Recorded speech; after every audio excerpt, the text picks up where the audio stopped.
Chez les lions, on est roi de père en fils depuis des générations. Il est courant de penser qu'un nom connu ou l'affiliation à un parti populaire garantissent une victoire électorale. Les dernières échéances ont démontré que ce n'est toujours pas le cas. Mon père, c'était un gangster. La ville entière lui mangeait dans la patte. Beaucoup de candidats, malgré leur renommée et la réputation de leur parti, n'ont pas réussi à convaincre dans les urnes.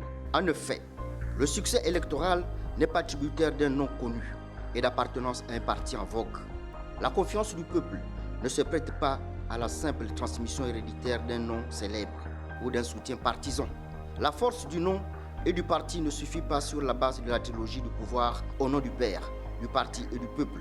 Le père, figure de l'autorité paternelle, le parti, représentant le projet politique, et le peuple, la base de l'électorat.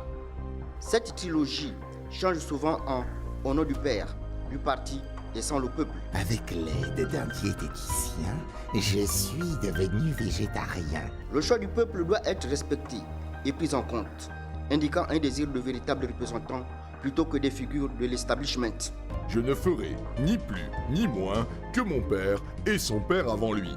La trilogie au nom du père, du parti et du peuple illustre parfaitement comment certains candidats s'appuyaient sur leur héritage familial et l'appartenance à un parti puissant pour justifier leur candidature.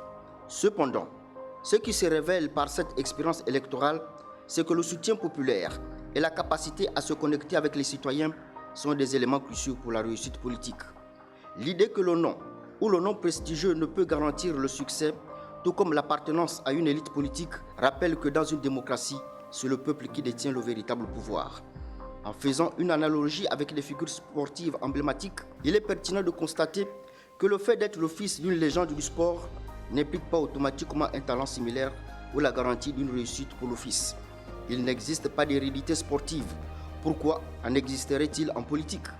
Cela souligne l'importance de la compétence, de l'effort et de l'authenticité individuelle. Mon père à moi, c'était ni un gangster, ni un femme, ni un cyborg. C'était un vrai papa. La lutte des classes de Karl Marx et la reproduction sociale de Pierre Bourdieu mettent en évidence le désir de refuser la transmission automatique de privilèges et de pouvoir d'une génération à l'autre. C'est un appel à l'égalité des chances et à un renouvellement nécessaire de la classe politique, permettant à de nouvelles voix de se faire entendre. Si ces voix tombent dans les oreilles des sourds, elles se feront entendre dans les voix des urnes.